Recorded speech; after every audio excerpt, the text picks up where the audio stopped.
Hello, welcome back to learn Economia Malayalam. ഇന്ന് നമ്മൾ നോക്കാൻ പോകുന്നത് big push theory in economics. അപ്പോൾ ഇത് ഡെവലപ്മെന്റ് ഇക്കണോമിക്സിലെ ഒരു ഇമ്പോർട്ടൻറ്റ് കോൺസെപ്റ്റ് ആയിട്ട് വരും, ഒരു ഇമ്പോർട്ടൻറ്റ് തിയറി ആയിട്ട് വരും ഡെവലപ്മെന്റ് ഇക്കണോമിക്സിൽ. നമുക്ക് നോക്കാം എന്താണ് ബിഗ് പുഷ് തിയറി എന്ന്.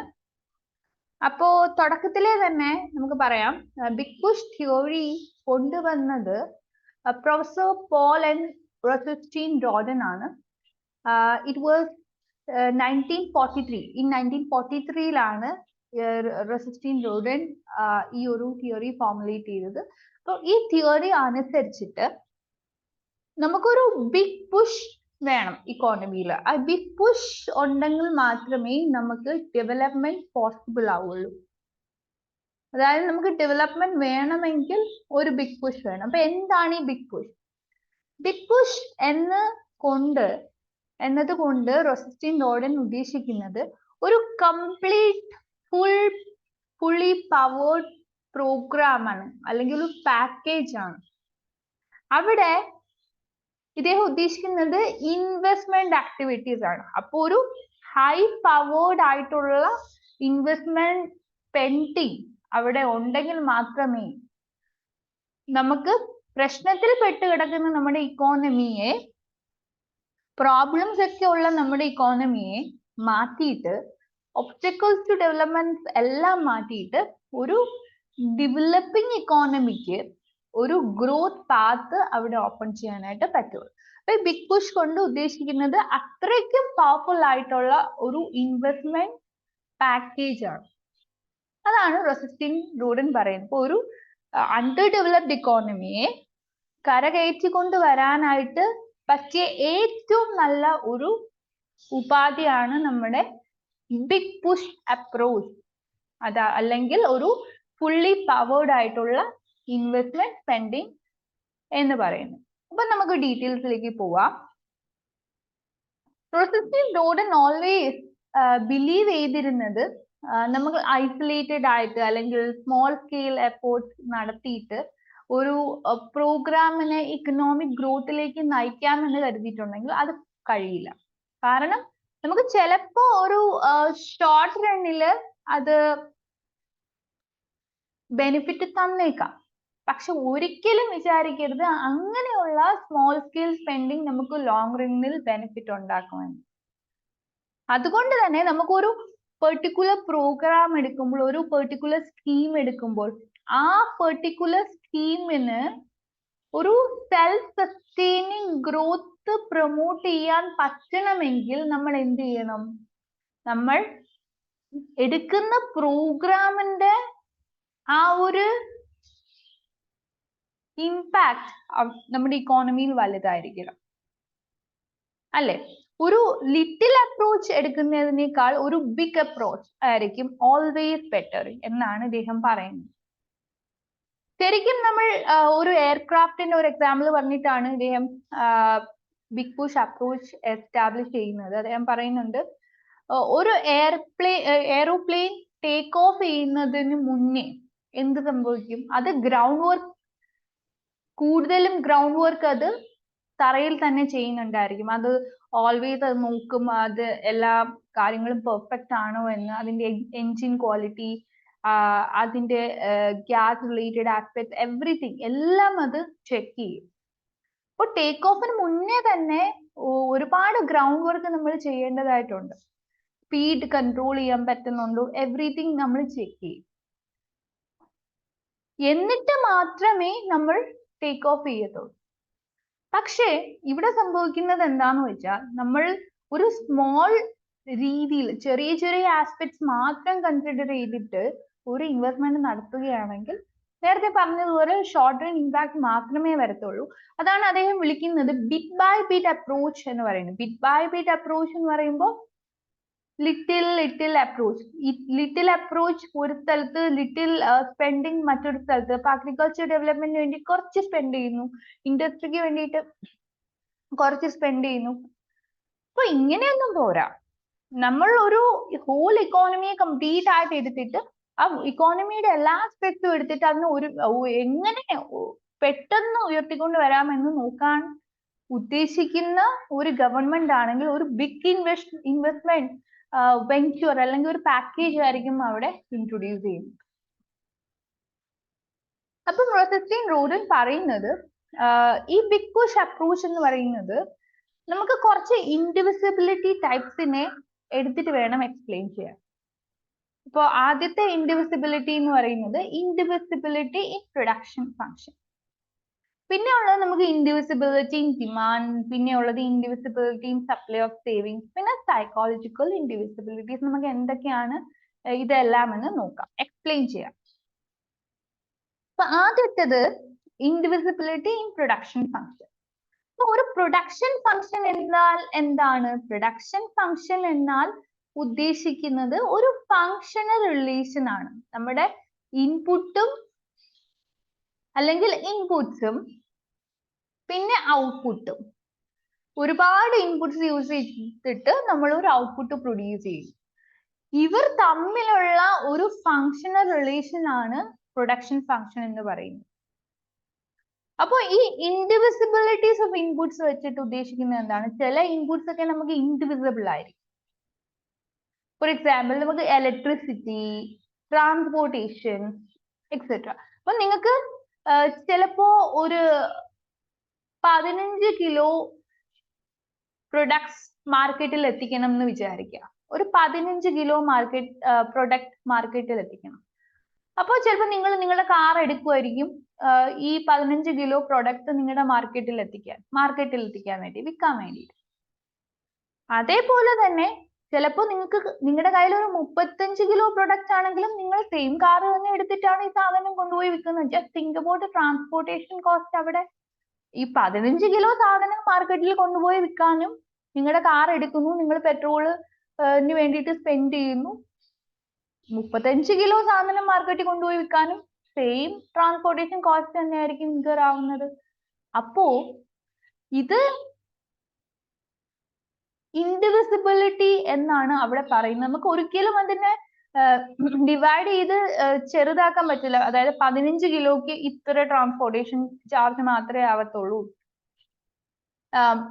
35 കിലോ വിൽക്കാനായിട്ട് ഇത്ര മാത്രമേ ആവത്തുള്ളൂ. അങ്ങനെ നമുക്ക് അതൊരു ഡിവൈഡ് ചെയ്ത് ഒരു പക്ക സെറ്റിങ്ങിൽ കൊണ്ടുവരാനായിട്ട് അവിടെ പറ്റില്ല. ഇനി ഇദ്ദേഹം സോഷ്യൽ ഓവർഹെഡ് ക്യാപിറ്റലിനെ പറ്റിയിട്ട് പറയുന്നു, അത് ഇറിവേഴ്സിബിൾ ആണ്. അതായത് നമുക്ക് ഡയറക്ട്ലി പ്രൊഡക്റ്റീവ് ആക്ടിവിറ്റീസും നമ്മുടെ ഇക്കോണമിയിൽ ഉണ്ടായിരിക്കും, social overhead capital kind of ആക്ടിവിറ്റീസും ഇൻവെസ്റ്റ്മെന്റും നമ്മുടെ ഇക്കോണമിയിൽ ഉണ്ടായിരിക്കും. അപ്പോൾ ചില ഇൻവെസ്റ്റ്മെന്റിന് മിനിമം ഡ്യൂറബിലിറ്റി ആയിരിക്കും, ചിലതിന് നമുക്ക് മാക്സിമം ഡ്യൂറബിലിറ്റി എടുക്കാനായിട്ട് പറ്റും. ഇതെല്ലാം തന്നെ നമ്മുടെ പ്രൊഡക്ഷൻ ഫംഗ്ഷൻ ഇൻഡിവിസിബിലിറ്റി ആസ്പെക്റ്റിൽ നിങ്ങൾ പറയണം. ഇനി ചില ഇൻവെസ്റ്റ്മെന്റ് എന്ന് പറയുമ്പോൾ ലോങ് ജസ്റ്റേഷൻ പീരീഡ് ആയിരിക്കും. എന്താണ് ജസ്റ്റേഷൻ പീരീഡ്? നമ്മൾ ഇൻവെസ്റ്റ്മെന്റ് സ്റ്റാർട്ട് ചെയ്തു, അപ്പോൾ നമ്മുടെ ജോലികളൊക്കെ തുടങ്ങി. ഫോർ എക്സാമ്പിൾ ഒരു മെട്രോ കേസ് എടുക്കുകയാണെങ്കിൽ, മെട്രോ കൺസ്ട്രക്ഷന് വേണ്ടിയിട്ട് ഗവൺമെന്റ് സ്പെൻഡ് ചെയ്യാനായിട്ട് തുടങ്ങി, ഇൻവെസ്റ്റ്മെന്റ് അവിടെ സ്റ്റാർട്ട് ചെയ്തിട്ടുണ്ട്. പക്ഷേ ഇതൊന്ന് ഫങ്ഷണൽ ആയി കിട്ടാനായിട്ട് എത്ര നാൾ എടുക്കും? ഇന്നിപ്പോ പണി തുടങ്ങിയിട്ടുണ്ടെങ്കിൽ നാളെ നമുക്കിത് ഫങ്ഷണൽ ആയിട്ട് കിട്ടത്തില്ല, അല്ലെ? അപ്പൊ അവിടെ കുറച്ച് സമയം എടുക്കും. ഇതിനാണ് ജസ്റ്റേഷൻ പീരീഡ് എന്ന് പറയുന്നത്. ഒരു ഗ്യാപ്പ്, ആ ഒരു ഗ്യാപ്പ് ലോങ് ആണെങ്കിൽ എന്ത് ചെയ്യും? ചില പ്രൊജക്ട്സ് ഒക്കെ അങ്ങനെയാണ്. ചില പ്രൊജക്ട്സിന് നമുക്ക് ഇൻഡിവിസിബിലിറ്റീസ് അവിടെ വരുന്നുണ്ട്, ജസ്റ്റേഷൻ പീരീഡിന്റെ കേസ് അവിടെ വരുന്നുണ്ട്. അപ്പൊ ഇങ്ങനെയുള്ള indivisibilities in the case of social overhead ക്യാപിറ്റലിനെ റോസസ്റ്റൈൻ റോഡൻ പറയുന്നത് ഡെഫിനറ്റ്ലി അതൊരു ഒബ്സ്റ്റക്കിൾ ആണ്. ഒബ്സ്റ്റക്കിൾ എന്ന് പറഞ്ഞാൽ ഒരു ബാരിയർ ആണ്, ഒരു ഇഷ്യൂ തന്നെയാണ് ടു ഇക്കണോമിക് ഡെവലപ്മെന്റ്. ഇതിനെ നമ്മൾ എങ്ങനെ റിമൂവ് ചെയ്യണമെന്ന് വെച്ചാൽ, ഇപ്പൊ നമ്മളൊരു ലാർജ് സ്കെയിൽ ഇൻവെസ്റ്റ്മെന്റ് ആണ് നടത്തുന്നതെങ്കിൽ നമുക്ക് അതിനെ റിമൂവ് ചെയ്യാം. ഇപ്പൊ നിങ്ങൾ നേരത്തെ ഞാൻ പറഞ്ഞു, നിങ്ങൾ 35 കിലോ സാധനം മാർക്കറ്റിൽ കൊണ്ടുപോയി വിൽക്കുന്നുണ്ടെങ്കിലും നിങ്ങൾ കാർ എടുക്കുന്നു, 15 കിലോ സാധനം കൊണ്ടുപോയി വിൽക്കുന്നുണ്ടെങ്കിലും നിങ്ങളുടെ കാർ എടുക്കുന്നു. അപ്പൊ നിങ്ങൾക്ക് എന്തുകൊണ്ട് സംതിങ് മോർ എടുത്തു കൊണ്ടുപോയി മാർക്കറ്റിൽ വിൽക്കാൻ പറ്റില്ല. ഇപ്പൊ നിങ്ങളുടെ കയ്യിൽ ആ കാര്യം ഉണ്ടെങ്കിൽ മാത്രമേ നിങ്ങൾക്ക് അത് വിൽക്കാൻ പറ്റൂ. അപ്പോൾ അത്രയും പ്രോഡക്ട്സ് നിങ്ങൾ പ്രൊഡ്യൂസ് ചെയ്യുക, ജസ്റ്റ് ഇൻവെസ്റ്റ് എന്നിട്ട് പ്രൊഡ്യൂസ് ചെയ്തിട്ട് അത് മാർക്കറ്റിൽ കൊണ്ടുപോയി വിൽക്കുക. നിങ്ങൾക്ക് ട്രാൻസ്പോർട്ടേഷൻ ചാർജ് സെയിം തന്നെ ആകത്തുള്ളൂ. അതേപോലെ ആണ് ഗവൺമെന്റ് ഇൻവെസ്റ്റ്മെന്റ് കേസ് പറയുന്നത്. ഇനി അടുത്തത് ഇൻഡിവിസിബിലിറ്റി ഓഫ് ഡിമാൻഡ്. നമ്മൾ capital investment in underdeveloped ഇക്കോണമീസിന്റെ കേസ് എടുക്കുകയാണെങ്കിൽ നമുക്ക് പറയാൻ പറ്റും, ഇവിടെ ശരിക്കും പറഞ്ഞാൽ നമുക്ക് സ്മോൾ മാർക്കറ്റ്സ് ആയിരിക്കും, സ്മോൾ പ്രൊഡ്യൂസേഴ്സ് ആയിരിക്കും എല്ലാം. അപ്പൊ മാർക്കറ്റ് ചെറുതാണെങ്കിൽ എന്ത് സംഭവിക്കുന്നു? ഇത് അൺസർട്ടനിറ്റിയിലേക്ക് നയിക്കുന്നു. മാർക്കറ്റ് ചെറുതാണ് എന്ന് ഉദ്ദേശിക്കുന്നത് കൊണ്ട് തന്നെ ഉദ്ദേശിക്കുന്നത് എന്താണ്? അവിടെ ഡിമാൻഡ് കുറവാണ്. ഡിമാൻഡ് കുറവായത് കൊണ്ടാണ് മാർക്കറ്റ് ചെറുതായി പോകുന്നത്, അല്ലേ? ഇപ്പം ഒരു പ്രൊഡക്റ്റിന് ഒരുപാട് ഡിമാൻഡ് ഉണ്ടെങ്കിൽ നമ്മൾ എന്ത് ചെയ്യുന്നു? ഒരുപാട് അവിടെ പ്രൊഡ്യൂസ് ചെയ്യുന്നു. ഡെഫിനറ്റ്ലി ആ പ്രൊഡക്റ്റിന് ഒരുപാട് മാർക്കറ്റ് അവിടെ കിട്ടുന്നു. ഇപ്പൊ ഡിമാൻഡ് കുറവായിട്ടുള്ള ഒരു പ്രൊഡക്റ്റ് നമ്മൾ ആരും ഇൻവെസ്റ്റ്മെന്റ് നടത്താൻ ആഗ്രഹിക്കില്ല. ബിക്കോസ് നമുക്കറിയാം, അങ്ങനെ ഒരു പ്രൊഡക്റ്റിൽ പോയി ഇൻവെസ്റ്റ് ചെയ്യുകയാണെങ്കിൽ, അതിന്റെ പ്രൊഡക്ഷന് വേണ്ടിയിട്ട് ഇൻവെസ്റ്റ് ചെയ്യുകയാണെങ്കിൽ ആൾക്കാർ ഡിമാൻഡ് ചെയ്യാത്തത് കൊണ്ട് തന്നെ അത് ലോസിലേക്ക് നയിക്കും. അപ്പൊ നമ്മൾ മനസ്സിലാക്കേണ്ടത്, ഈ ഓരോ ഇൻഡസ്ട്രിക്കും അതിൻ്റെതായിട്ടുള്ള പെക്യുലിയർ ഫീച്ചേഴ്സ് ഉണ്ട്. എന്നാൽ കൂടിയും മിക്ക ഇൻഡസ്ട്രീസും കോംപ്ലിമെന്ററി ടു ഈച്ച് അതർ ആയിട്ടാണ് വർക്ക് ചെയ്യുന്നത്. ഫോർ എക്സാമ്പിൾ, നമ്മൾ കുറച്ച് ആഗ്രോ ബേസ്ഡ് ഇൻഡസ്ട്രീസിന്റെ കേസ് എടുക്കാം. ആഗ്രോ ബേസ്ഡ് ഇൻഡസ്ട്രി, സോ അതായത് അഗ്രികൾച്ചറൽ പ്രൊഡക്ഷനിൽ നിന്നും റോ മെറ്റീരിയൽ എടുത്തിട്ട് ഇൻഡസ്ട്രിയൽ പ്രോസസ് നടത്തുന്ന ഇൻഡസ്ട്രീസ്. ഇവിടെ എന്താണ് സംഭവിക്കുന്നത്? അഗ്രികൾച്ചറൽ പ്രൊഡക്ഷൻ ഓഫ് ആ ഒരു കൺസേൺഡ് ഒരു പ്രൊഡക്റ്റിന്റെ പ്രൊഡക്ഷൻ അവിടെ കൂടുന്നുണ്ടെങ്കിൽ ഇൻഡസ്ട്രിക്ക് റോ മെറ്റീരിയൽസ് കൂടുതലായിട്ട് കിട്ടും. അപ്പൊ ഇൻഡസ്ട്രിയൽ പ്രൊഡക്ഷനും അവിടെ കൂടുതലായിട്ട് വരുന്നുണ്ട്. ഫോർ എക്സാമ്പിൾ, നമുക്കൊരു ഷുഗർ ഇൻഡസ്ട്രിയുടെ കേസ് എടുക്കാം. ഷുഗർ ഇൻഡസ്ട്രി അതൊരു ആഗ്രോ ബേസ്ഡ് ഇൻഡസ്ട്രി ആണല്ലോ. കാരണം അഗ്രികൾച്ചറിൽ നിന്നാണ് ഇവർ ഇൻപുട്സ് എടുക്കുന്നത്, എന്നിട്ടാണ് ഇൻഡസ്ട്രിയൽ ഔട്ട്പുട്ട് പ്രൊഡ്യൂസ് ചെയ്യുന്നത്. അപ്പൊ എന്ത് സംഭവിക്കും? ഷുഗർ കെയിൻ പ്രൊഡക്ഷൻ അഗ്രികൾച്ചർ ലെവലിൽ കൂടുന്നുണ്ടെങ്കിൽ, sugar cane production agriculture level കൂടുന്നുണ്ടെങ്കിൽ, sugar cane production agriculture level കൂടുന്നുണ്ടെങ്കിൽ അപ്പോൾ ഷുഗർ ഇൻഡസ്ട്രിക്ക് അത് വലിയ കാര്യമാണ്. കാരണം അവർക്ക് കൂടുതൽ ഇൻപുട്സ് കുറഞ്ഞ വിലയിൽ കിട്ടുന്നുണ്ട്. അപ്പൊ അത് വെച്ചിട്ട് അവർക്ക് കൂടുതൽ ഷുഗർ പ്രൊഡ്യൂസ് ചെയ്യാൻ പറ്റും. അപ്പോ ഇൻഡിവിസിബിലിറ്റി ഓഫ് ഡിമാൻഡ് എന്ന് പറയുമ്പോൾ നമ്മൾ large investment in A number of industries ഒരുമിച്ച് നടത്തുക. ഇനിയിപ്പോ ഷുഗർ നമ്മൾ പ്രൊഡ്യൂസ് ചെയ്ത് മാർക്കറ്റിൽ കൊണ്ടുപോയി വിൽക്കുന്നു.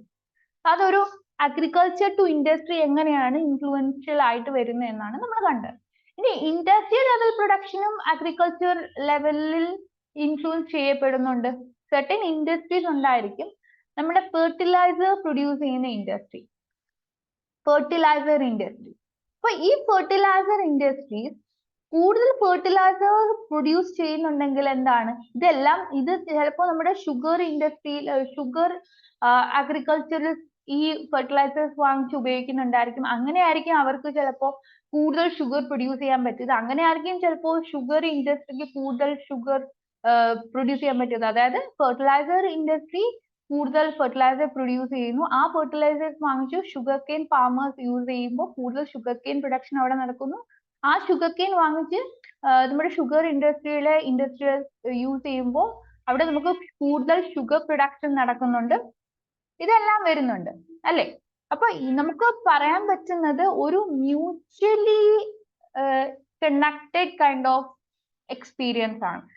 ഇൻഡസ്ട്രിയൽ സെക്ടർ ആണെങ്കിലും അഗ്രികൾച്ചർ സെക്ടർ ആണെങ്കിലും in the case of service sector ആണെങ്കിലും ഇതെല്ലാം തമ്മിൽ വലിയ കണക്ഷൻ ഉണ്ട്. സർവീസ് സെക്ടറും നമുക്ക് ഇവിടെ വേണം. കാരണം നമ്മുടെ റോ മെറ്റീരിയൽസ് നമ്മുടെ പ്രൊഡക്ഷൻ സൈറ്റിലേക്ക് എത്തിക്കാൻ ട്രാൻസ്പോർട്ടേഷൻ വേണം. പിന്നെ ചിലപ്പോൾ നമുക്ക് കയ്യിൽ കാശില്ലെങ്കിൽ നമ്മൾ ബാങ്ക്സിനെ അപ്രോച്ച് ചെയ്ത് ബാങ്ക്സിൽ നിന്ന് ലോൺ എടുക്കുന്നു. അപ്പൊ ഇതൊക്കെ സർവീസ് സെക്ടറിൽ വരുന്ന കാര്യങ്ങളാണ്. അപ്പോ നമുക്ക് എന്താണ് വേണ്ടത്, നമ്മുടെ ഡിമാൻഡിന്റെ ഇൻഡിവിസിബിലിറ്റി മെയിൻ ആയിട്ട് നമ്മൾ പരിഹരിക്കണമെങ്കിൽ നമുക്ക് ലാർജ് സ്കെയിൽ ഇൻവെസ്റ്റ്മെന്റ് എല്ലാ ഇൻഡസ്ട്രീസിലും നടത്തണം എന്നാണ് റോസ്റ്റിൻ റോഡൻ പറയുന്നത്. Big push approach in large number of industries എന്നാണ് പറയുന്നത്. ഇനി അടുത്തത് indivisibility in the supply of saving. എന്താണ് അതിന്റെ അർത്ഥം? നമുക്ക് ലാർജ് ക്വാണ്ടം ഓഫ് ഇൻവെസ്റ്റ്മെന്റ് വേണം. കാരണം നമുക്ക് എന്നാൽ മാത്രമേ അത്രമാത്രം പ്രൊഡക്ഷൻ പോസിബിൾ ആവത്തുള്ളൂ. പക്ഷെ ഇത് എപ്പോഴും നമ്മുടെ ഒരു അണ്ടർ ഡെവലപ്ഡ് ഇക്കോണമീസിന്റെ കേസ് എടുത്താൽ അവർക്ക് ഡിഫിക്കൾട്ട് ആയിരിക്കും. കാരണം അവരുടെ കയ്യിൽ കാശില്ല. കാശുണ്ടെങ്കിൽ മാത്രമേ അല്ലേ സ്പെൻഡ് ചെയ്യാൻ പറ്റൂ. ഇപ്പൊ ലോ ഇൻകം ആയിട്ടുള്ള ഈ ഇക്കോണമീസ് എപ്പോഴും അവർക്ക് കാശ് ജനറേറ്റ് ചെയ്യാനായിട്ട് പ്രോബ്ലംസ് ഉണ്ടായിരിക്കും. സ്മോൾ ഇൻക്രീസ് ഇൻ ഇൻകം എപ്പോഴും അത് സ്മോൾ അഡീഷണൽ ഇൻവെസ്റ്റ്മെന്റിൽ കൊണ്ടുവരാൻ കഴിയത്തുള്ളൂ. അപ്പൊ നമ്മൾ മൾട്ടിപ്ലയർ എഫക്റ്റിനെ പറ്റിയിട്ട് പഠിച്ചിട്ടുണ്ടല്ലോ, income multiplier effect or investment multiplier. എന്താണ് ഇത് അവിടെ നടക്കുന്നത്? ഒരു കുറച്ച് ഓട്ടോണമസ് സ്പെൻഡിങ് ഗവൺമെന്റ് അവിടെ നടത്തുന്നു. അപ്പൊ അത് കാരണം ഒരു മൾട്ടിപ്പിൾ ഇൻക്രീസ് ഇൻകത്തിൽ ഉണ്ടാകുന്നു അല്ലേ? സോ ഇവിടെയും indivisibilities in the supply of സേവിങ്സിലും റോസ്റ്റിൻ റോഡൻ പറയുന്നത് നമുക്കൊരു ലാർജ് സം ഇൻവെസ്റ്റ്മെന്റ് ഉണ്ടെങ്കിൽ നമുക്ക് ലാർജ് അഡീഷണൽ ഇൻകം പ്രൊഡ്യൂസ് ചെയ്യാൻ പറ്റും. ആൻഡ് ഇവിടെ നമുക്ക് സേവിങ്സിന്റെ റോളും ഇമ്പോർട്ടന്റ് ആണ്. നമ്മൾ സ്പെൻഡ് ചെയ്യാത്തത് നമ്മൾ സേവ് ചെയ്യും അല്ലെ? ഇൻകം കൂടുതൽ ഉണ്ടെങ്കിൽ മാത്രമേ നമുക്ക് സ്പെൻഡ് ചെയ്യാനോ സേവ് ചെയ്യാനോ പറ്റത്തുള്ളൂ. സേവിങ്സ് കൂടുതൽ ഉണ്ടെങ്കിൽ അതിന്റെ അർത്ഥം എന്താണ്? ഇന്ന് നമ്മുടെ സേവിങ്സ് നാളെ നമുക്ക് ഇൻവെസ്റ്റ്മെന്റ് ആയിട്ട് യൂസ് ചെയ്യാം. അല്ലെങ്കിൽ ഇന്ന് നമുക്ക് സേവിങ്സ് ഉണ്ടെങ്കിൽ തന്നെ സേവിങ് ഈക്വൽ ടു ഇൻവെസ്റ്റ്മെന്റ് എന്നുള്ള രീതിയാണല്ലോ നമ്മൾ ഇക്വിലിബ്രിയം സിറ്റുവേഷനിൽ എത്തിക്കുന്നത്.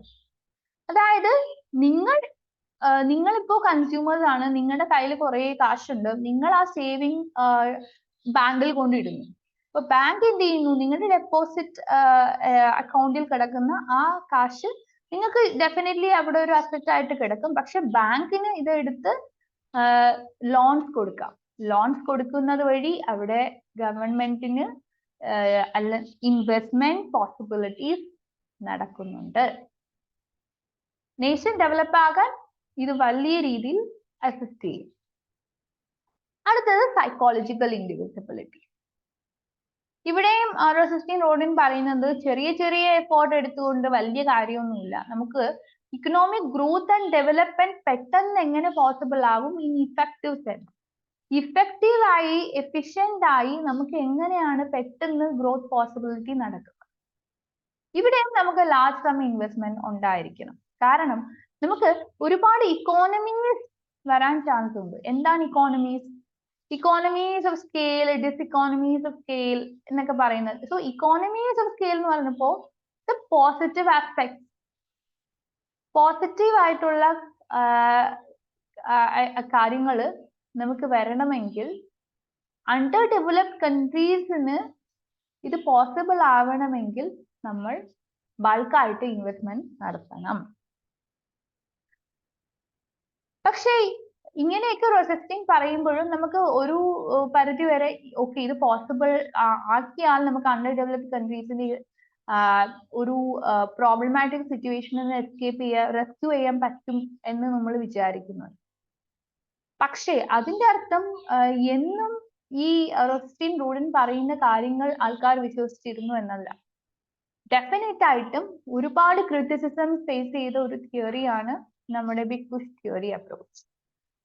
ഇപ്പൊ ക്രിറ്റിസിസംസ് പാർട്ടിലോട്ട് നോക്കുമ്പോൾ മെയ്റ്റ് എന്ന് പറയുന്ന ഒരാള്, ഒരു ഇക്കോണമിസ്റ്റ്, അദ്ദേഹം പറയുന്നത് ഈ തിയറി കൂടുതൽ സ്ട്രെസ് നമുക്ക് ഒരു ലാർജ് സ്കെയിൽ ഇൻവെസ്റ്റ്മെന്റിനാണ് എംഫസിസ് കൊടുത്തത്.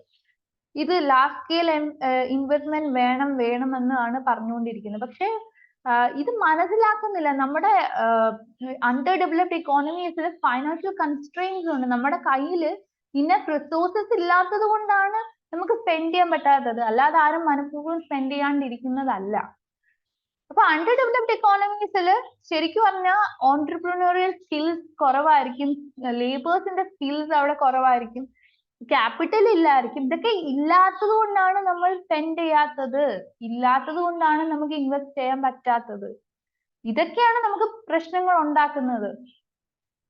അപ്പൊ ചിലപ്പോ നമ്മൾ പ്രോഗ്രാം ഇംപ്ലിമെന്റേഷന്റെ കേസ് എടുക്കുകയാണെങ്കിൽ ഗവൺമെന്റ് പറയും ഓക്കെ നമ്മൾ അത് തരാം ഇത് തരാം, നമ്മൾ പവർ തരാണെങ്കിൽ ഇങ്ങനെ കൊണ്ടുവരാം അങ്ങനെ കൊണ്ടുവരാം എന്നൊക്കെ പറയുന്നുണ്ടായിരിക്കും. പക്ഷെ അവർ പവർ ഏറ്റെടുത്ത് കഴിയുമ്പോൾ, അധികാരം അവരുടെ കൈ കിട്ടി കഴിയുമ്പോൾ അവർക്ക് മനസ്സിലാവും ഖജനാവ് ഇസ് ഓൾമോസ്റ്റ് എംപ്റ്റി എന്ന്. ഖജനാവ് കാലിയാണെങ്കിൽ ഗവൺമെന്റ് ട്രഷറി അവിടെ അവിടെ കുറച്ച് കാശ് ഉള്ളെങ്കിൽ എന്ത് സംഭവിക്കും? ഗവൺമെന്റിന് അവർ പറഞ്ഞതുപോലെ സ്പെൻഡ് ചെയ്യാനായിട്ട് പറ്റില്ല. അപ്പോൾ അവിടെ ഇൻവെസ്റ്റ്മെന്റ് പോസിബിലിറ്റി ആസ് പെർ റോസസ്റ്റീൻ റോഡിൻ വളരെ വളരെ കുറവായിരിക്കും. അവിടെ ബിഗ് പുഷ് അപ്രോച്ച് ഒന്നും നടക്കത്തില്ല. അപ്പൊ ഇതാണ് മെയിൻ പറയുന്നത്.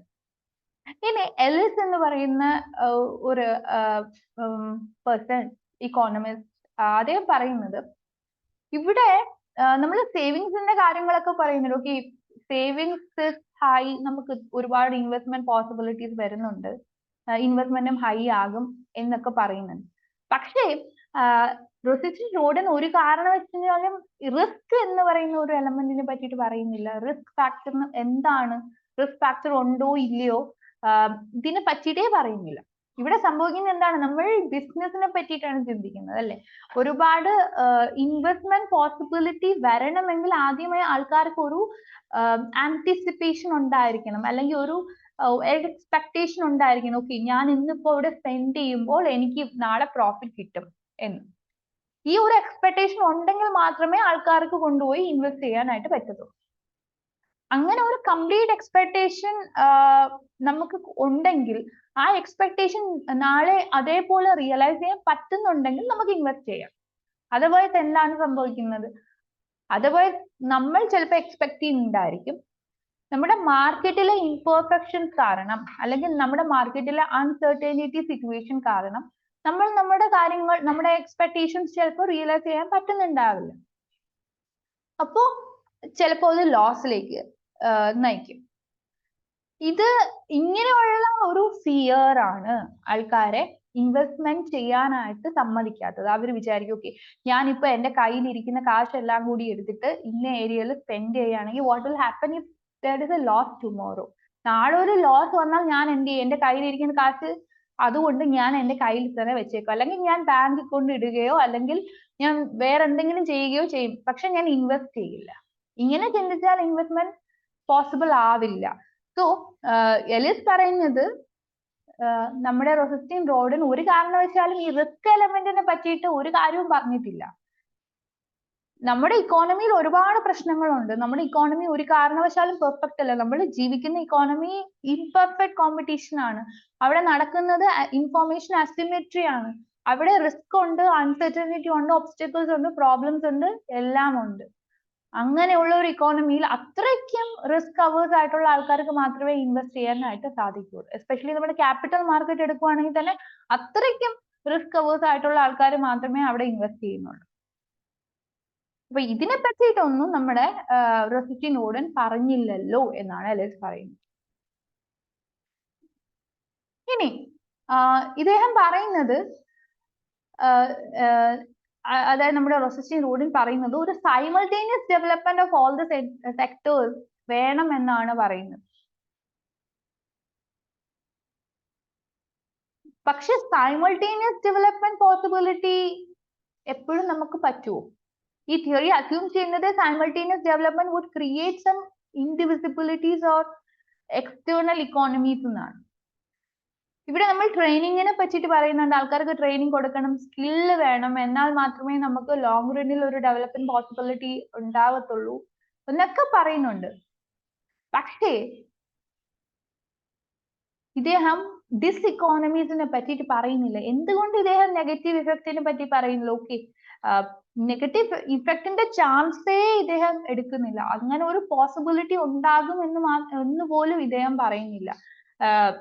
നമ്മൾ സ്പെൻഡ് ചെയ്യുന്നത് കൊണ്ട് ബെനിഫിറ്റേ ഉണ്ടാവും. സോ സ്പെൻഡ് എന്നാണ് ഇദ്ദേഹം പറയുന്നത്. പക്ഷെ നമ്മുടെ കയ്യിലല്ല ഫ്യൂച്ചർ.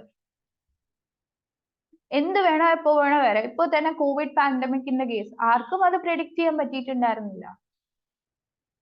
അത് വന്നപ്പോ എല്ലാ ഇക്കോണമി ഒരു ലോസ് സിറ്റുവേഷനിലേക്ക്, ഒരു സ്റ്റാൻഡ് സ്റ്റിൽ സിറ്റുവേഷനിലേക്ക് പോയി. So the possibility of external diseconomy has not been visualized in the theory. അത് വലിയൊരു ഡ്രോബാക്ക് ആയിട്ട് നമുക്ക് എടുക്കേണ്ടതായിട്ടുണ്ട്. ഇനി ഇത് ഞാൻ പറയുന്നത് ലംപിനെസ് ഓഫ് ഇൻവെസ്റ്റ്മെന്റ്. ഹീപ്പായിട്ട് ഇൻവെസ്റ്റ്മെന്റ് നടത്തണം. ക്യാപിറ്റൽ ഗുഡ് ഇൻഡസ്ട്രീസ് വരട്ടെ, കൺസ്യൂമർ ഗുഡ് ഇൻഡസ്ട്രീസ് വരട്ടെ, സോഷ്യൽ ഓവർഹെഡ് ക്യാപിറ്റൽ വരട്ടെ, വെൽഫെയർ വരട്ടെ, എല്ലാം വരട്ടെ. പക്ഷേ നമ്മൾ സ്പെസിഫിക്കലി ഏതെങ്കിലും ഒരു സെക്ടറിന് ഈക്വൽ പ്രാധാന്യം മറ്റ് സെക്ടേഴ്സിനെ പോലെ കൊടുക്കണോ, അല്ലെങ്കിൽ ഏതെങ്കിലും ഒരു സെക്ടറിനെ പ്രയോറിറ്റി സെക്ടർ ആയിട്ട് കാണണമോ എന്ന് ചോദിക്കുമ്പോൾ റോസസ്റ്റൈൻ റോഡൻ പറയുന്നത്, ഓക്കെ, നമ്മൾ എന്തിനാണ് അങ്ങനെ പ്രയോറിറ്റി കൊടുക്കുന്നത്? എല്ലാം നമുക്ക് വേണം. So why should we give A priority kind of thing? നമുക്ക് എല്ലാം വേണമല്ലോ. ഈ ഒരു അപ്രോച്ച് എടുക്കുന്നത് കൊണ്ട് തന്നെ നമ്മുടെ അഗ്രികൾച്ചർ സെക്ടറിന്റെ പെക്യൂലിയർ കൈൻഡ് ഓഫ് ഡെവലപ്മെന്റിനെ പറ്റിയിട്ട് അദ്ദേഹം ഒന്നും സ്പെഷ്യൽ ആയിട്ട് പറയുന്നില്ല. അദ്ദേഹം പറയുന്നു കോംപ്ലിമെന്റാരിറ്റി കൈൻഡ് ഓഫ് തിങ്സ് വരുന്നുണ്ട്. ഇൻഡസ്ട്രി ഡെവലപ്പ് ചെയ്യുമ്പോൾ ചിലപ്പോൾ ഓട്ടോമാറ്റിക്കലി അഗ്രികൾച്ചർ ഡെവലപ്പ് ചെയ്യുമായിരിക്കും. ഇത് ചെയ്യേണ്ടതാണ്. പക്ഷേ നമ്മൾ മനസ്സിലാക്കേണ്ടത് ഇൻഡസ്ട്രി ചിലപ്പോൾ ഡെവലപ്പ് ചെയ്യുമ്പോൾ അഗ്രികൾച്ചറിന് അതൊരു പ്രോബ്ലം ആയിട്ട് വന്നാലോ? നമ്മൾക്കറിയാം അർബനൈസേഷൻ, ഇൻഡസ്ട്രിയലൈസേഷൻ, ഇതെല്ലാം തന്നെ നമുക്ക് ലാൻഡ് വേണം. ഈ ലാൻഡ് എന്ന് പറയുന്നത് നമുക്ക് അൺഈക്വൽ നമുക്ക് എന്താണ് അൺലിമിറ്റഡ് ക്വാണ്ടിറ്റിയിൽ നമ്മുടെ പ്ലാനറ്റിൽ അവൈലബിൾ ആയിട്ടുള്ള കാര്യമല്ല. ലിമിറ്റഡ് ക്വാണ്ടിറ്റിയിലാണ് ലാൻഡ് അവൈലബിൾ. അപ്പോൾ ലാൻഡ് തന്നെയാണ് നമുക്ക് അർബനൈസേഷന് വേണ്ടത്, ഇൻഡസ്ട്രിയലൈസേഷന് വേണ്ടത്, റെയിൽവേ കൺസ്ട്രക്ഷന് വേണ്ടിയിട്ട് വേണ്ടത്, ഇൻഫ്രാസ്ട്രക്ചർ ഡെവലപ്മെന്റിന് വേണ്ടിയിട്ട് വേണ്ടത്, കൺസ്ട്രക്ഷന് വേണ്ടിയിട്ട് വേണ്ടത്. ഇതേ ലാൻഡ് തന്നെയാണ് അഗ്രികൾച്ചറിന് വേണ്ടിയിട്ട് നമ്മൾ യൂസ് ചെയ്യുന്നത്. അപ്പോൾ നമ്മൾ ഇൻഡസ്ട്രിയലൈസേഷൻ അങ്ങ് ഒരു ലിമിറ്റും ഇല്ലാതെ പ്രൊമോട്ട് ചെയ്യുകയാണെങ്കിൽ അഗ്രികൾച്ചർ ലാൻഡിൽ വരുന്ന പ്രഷർ എത്രമാത്രമായിരിക്കും? ഒന്നാമത് മനസ്സിലാക്കണം, എല്ലാ ലാൻഡും ഒരുപോലെ ഫെർട്ടൈൽ അല്ല. എല്ലാ സോയിലും എല്ലാ ക്രോപ്സിനും വേണ്ടി യൂസ് ചെയ്യാൻ പറ്റുന്നതല്ല. ഇപ്പൊ ഏതെങ്കിലും ഒരു പെക്യൂരിയർ കൈൻഡ് ഓഫ് സോയിൽ എടുക്കുകയാണെങ്കിൽ, ബ്ലാക്ക് സോയിൽ പോലുള്ള സോയിൽ എടുക്കുകയാണെങ്കിൽ അത് ഏതെങ്കിലുമൊക്കെ പെർട്ടിക്കുലർ ടൈപ്സ് ഓഫ് പ്ലാന്റ്സിനായിരിക്കും സ്യൂട്ടബിൾ ആയിട്ട് വരുന്നത്. ഫോർ എക്സാമ്പിൾ നമ്മുടെ കോഫി പോലുള്ള ഐറ്റംസിനൊക്കെ ആയിരിക്കും സ്യൂട്ടബിൾ ആയിട്ട് വരുന്നത്. അപ്പോൾ നമ്മൾ അഗ്രികൾച്ചറിന് അത്രയും ഇമ്പോർട്ടൻസ് കൊടുത്താൽ മാത്രമേ നമുക്ക് ഡെവലപ്പ് ചെയ്യാൻ പറ്റുള്ളൂ. ഇപ്പൊ നമുക്ക് ഇൻഡസ്ട്രിയും അർബൻ സിറ്റീസ് ഇൻഫ്രാസ്ട്രക്ചേഴ്സ് എല്ലാം ഉണ്ട്, പക്ഷെ കഴിക്കാൻ ഫുഡ് ഇല്ല എന്ന് പറഞ്ഞാൽ അവിടെ ഡെവലപ്മെന്റ് പോസിബിലിറ്റി ഉണ്ടാകുമോ? ഫുഡ് ഇല്ലാതൊരു ഡെവലപ്മെന്റ് ഉണ്ടോ? ഇത് മറ്റൊരു പ്രശ്നമാണ് നമ്മുടെ റോസസ്റ്റൈൻ റോഡിന്റെ തിയറിയിൽ. ഇനി മീൻ പറയുന്നത് ചിലപ്പോൾ നമ്മൾ കോംപ്ലക്സ് ആയിട്ടുള്ള കുറച്ച് ഡെവലപ്മെന്റ് പ്ലാൻസ് നമുക്ക് ഉണ്ടായിരിക്കും. അപ്പോൾ അതെങ്ങനെയാണ് ബിഗ് പുഷ് അപ്രോച്ചിലൂടെ നമുക്ക് പ്രൊമോട്ട് ചെയ്യാൻ പറ്റുന്നത്? അവിടെ കോംപ്ലിക്കേഷൻസ് ഉണ്ടായിരിക്കും, കോംപ്ലക്സിറ്റീസ് ഉണ്ടായിരിക്കും. ചിലപ്പോ ലേബർ യൂണിയൻ സ്ട്രൈക്ക് നടത്താം, ചിലപ്പോ ലേബേഴ്സും സൂപ്പർവൈസറും തമ്മിൽ അടി ഉണ്ടാവാം. അപ്പൊ കോർഡിനേഷൻ പ്രോബ്ലംസ് അത് ഭയങ്കര പ്രശ്നം ഉണ്ടാകുന്നതാണ്. ഇത് ചിലപ്പോ എഫിഷ്യന്റ് അഡ്മിനിസ്ട്രേഷൻ ഇല്ലെങ്കിൽ നമുക്ക് ഒരിക്കലും അത് മുന്നോട്ട് കൊണ്ടുപോകാനേ സാധിക്കില്ല. പക്ഷെ നമ്മുടെ നാട്ടില് കറപ്ഷൻ ഉണ്ട്, നമ്മുടെ നാട്ടില് മാൽ പ്രാക്ടീസസ് ഉണ്ട്, ഒരു ബാഡ് കൈൻഡ് ഓഫ് അഡ്മിനിസ്ട്രേഷൻ വരുന്നുണ്ട്. അപ്പൊ എങ്ങനെയാണ് നമുക്കൊരു ബിഗ് പുഷ് അപ്രോച്ച് എടുക്കാൻ പറ്റുന്നത്? അപ്പോൾ അതും നമ്മൾ കാര്യമായിട്ട് എടുക്കേണ്ട ഒരു ആസ്പെക്ട് ആണ്. ഇനി government in case development plans ഒക്കെ എടുത്തിട്ട് പ്രൊജക്റ്റ് ഒക്കെ കൊണ്ടുവരാൻ പോകുന്നു എന്ന് വിചാരിക്കാം. ഇവിടുത്തെ മെയിൻ പ്രശ്നം എന്ന് പറഞ്ഞാൽ എക്സിക്യൂഷനിലാണ്. ഓക്കെ, പേപ്പറിൽ എല്ലാ പ്ലാൻസും പോളിസീസും അതേപോലെ തന്നെ വളരെ ഭംഗിയായിട്ട് ഇരിക്കും. ഇത് തന്നെയാണ് നമ്മുടെ രാജ്യത്തും മറ്റു പല രാജ്യങ്ങളിലും സംഭവിക്കുന്നത്. നമുക്ക് ഒരുപാട് പ്ലാൻസ് ഉണ്ട്, ഒരുപാട് പോളിസീസ് ഉണ്ട്, സ്കീംസ് ഉണ്ട്, എല്ലാം ഉണ്ട്. ഇപ്പൊ തന്നെ നമ്മുടെ പോവർട്ടി കേസ് തന്നെ എടുക്കാം. പോവർട്ടി റിഡ്യൂസ് ചെയ്യാൻ വേണ്ടിയിട്ട് നമ്മൾ എന്തോരം കമ്മിറ്റീസ് ആണ് കൊണ്ടുവന്നിട്ടുള്ളത്, എന്തുമാത്രം പ്രോഗ്രാംസ് ആണ് കൊണ്ടുവന്നിട്ടുള്ളത്. ബട്ട് നമ്മുടെ നാട്ടിലെ പോവർട്ടി 0 ലെവൽ അല്ല.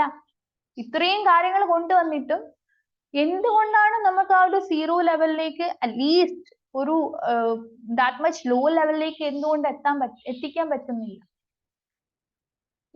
അൺഎംപ്ലോയ്മെന്റ് റിഡക്ഷൻ പോളിസീസ് ഇഷ്ടം പോലെ, മാൽനറിഷ്മെന്റിന് റെഡ്യൂസ് ചെയ്യാനായിട്ട് ഒരുപാട് പോളിസി.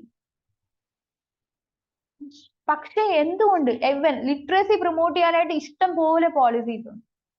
പക്ഷെ ലിറ്ററസി നമുക്ക് ഫുൾ ആണോ ഇന്ത്യയില്? അല്ല. എന്തുകൊണ്ട്? അപ്പൊ ഇതിന്റെ ഒക്കെ പ്രശ്നം എന്ന് പറഞ്ഞാൽ നമുക്ക് പോളിസീസും പ്രോഗ്രാംസിന്റെ എണ്ണത്തിൽ നമുക്ക് കുറവാണ് എന്നുള്ളതല്ല, എണ്ണം ഇഷ്ടം പോലെ ഉണ്ട്, ഒരുപാടുണ്ട്. പക്ഷെ അതിന്റെ എക്സിക്യൂഷൻ ലെവലിൽ എത്തുമ്പോൾ, അതിന്റെ ഇംപ്ലിമെന്റേഷൻ പ്രോസസ്സിൽ എത്തുമ്പോൾ, അതിന്റെ ആ ഒരു ലെവലിൽ എത്തുമ്പോഴുള്ള ലൂപ്പ് ഹോൾ പ്രശ്നങ്ങൾ, ഇവിടെ ഉണ്ടാകുന്ന കറപ്ഷൻ, അതേപോലെ തന്നെ ഉണ്ടാകുന്ന മാൽ പ്രാക്ടീസസ്, ഇതാണ് നമ്മുടെ പ്രോഗ്രാംസിനെയും പോളിസീസിനെയും നമ്മൾ വിചാരിക്കുന്ന ലെവലിൽ എത്തിക്കാതെ.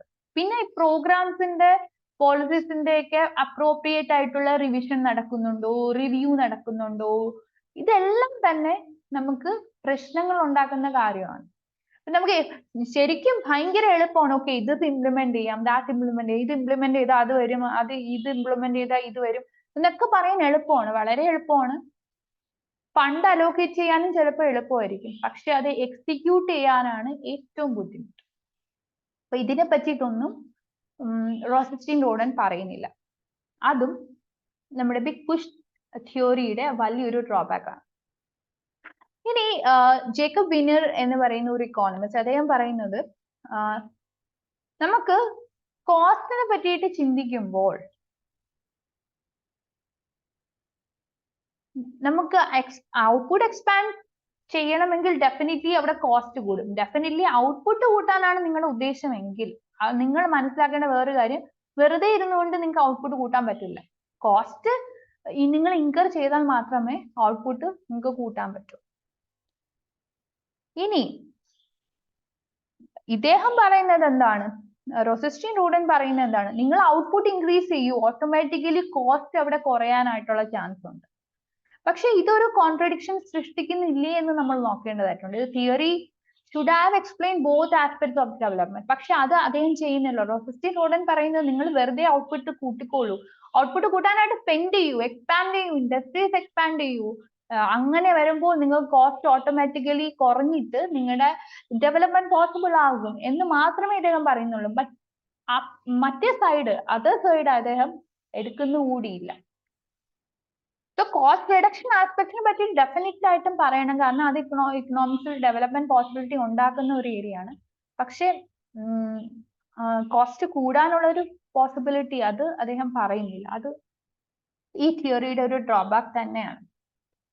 ഇനി അഡ്ലൂർ എന്ന് പറയുന്ന ഒരു ഇക്കോണമിസ്റ്റ്, അദ്ദേഹം പറയുന്നത് സ്മോൾ ഇൻവെസ്റ്റ്മെന്റിനെ ഭയങ്കര ഒരു രീതിയിൽ പുച്ഛത്തോടെയാണ് നമ്മുടെ റോസസ്റ്റീൻ റോഡൻ കണ്ടത്. അദ്ദേഹം പറയുന്നത് ബിറ്റ് ബൈ ബിറ്റ് അപ്രോച്ച്, ഒന്നും ചെയ്യാൻ പറ്റില്ല ബിറ്റ് ബൈ ബിറ്റ് അപ്രോച്ച് കൊണ്ട്. ബിറ്റ് ബൈ ബിറ്റ് അപ്രോച്ച് വന്നിട്ടുണ്ടെങ്കിൽ ഒരു കാരണവശാലും നമ്മുടെ അണ്ടർ ഡെവലപ്ഡ് ഇക്കോണമി ഡെവലപ്മെന്റിലേക്ക് ഉയരില്ല. ഇദ്ദേഹം പറയുന്നത് എന്താണ്, നമുക്ക് നമ്മളെ കൊണ്ട് പറ്റുന്നതല്ലേ ചെയ്യാൻ പറ്റൂ. സ്റ്റാറ്റിസ്റ്റിക്കൽ അനാലിസിസ് ഒക്കെ യൂസ് ചെയ്തിട്ട് നമുക്ക് ഒരുപാട് ഡെവലപ്മെന്റ് തിയറീസ് ഉണ്ട്. അപ്പൊ നമുക്ക് ഇവിടെ ചെയ്യാൻ പറ്റുന്നത് എന്താണ്, അവനവനെ കൊണ്ട് പറ്റുന്നത് ചെയ്യുക, ഓരോ ഗവൺമെന്റിന്റെ കയ്യിലുള്ള ഫൈനാൻസ് അനുസരിച്ച് സ്പെൻഡ് ചെയ്യുക. സോ സ്മോൾ പുഷിനെ പറ്റിയിട്ട് റോസസ്റ്റീൻ റോഡൻ ഭയങ്കര പുച്ഛത്തോടെ സംസാരിക്കുമ്പോൾ സ്മോൾ പുഷ് മാത്രമേ പറ്റുള്ളൂ എന്നുള്ള ഇക്കോണമീസിന്റെ കേസ് അവിടെ നമ്മൾ എടുക്കരുത് എന്നാണ് പറയുന്നത്.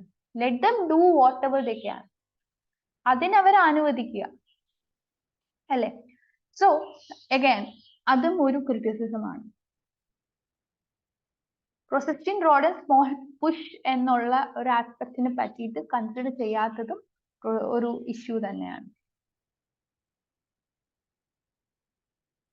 ഇനി അപ്പൊ നമുക്ക് പറയാൻ പറ്റുന്നത് ഇത്രയും ലിമിറ്റേഷൻസ് ഉണ്ടെങ്കിൽ കൂടി തന്നെ ബിഗ് പുഷ് അപ്രോച്ച് സ്റ്റിൽ ഒരു ട്രാൻസ്ഫോർമേഷണൽ കൈൻഡ് ഓഫ് അപ്രോച്ച് ആയിട്ടാണ് നമ്മൾ എടുക്കുന്നത് ഇപ്പോഴും.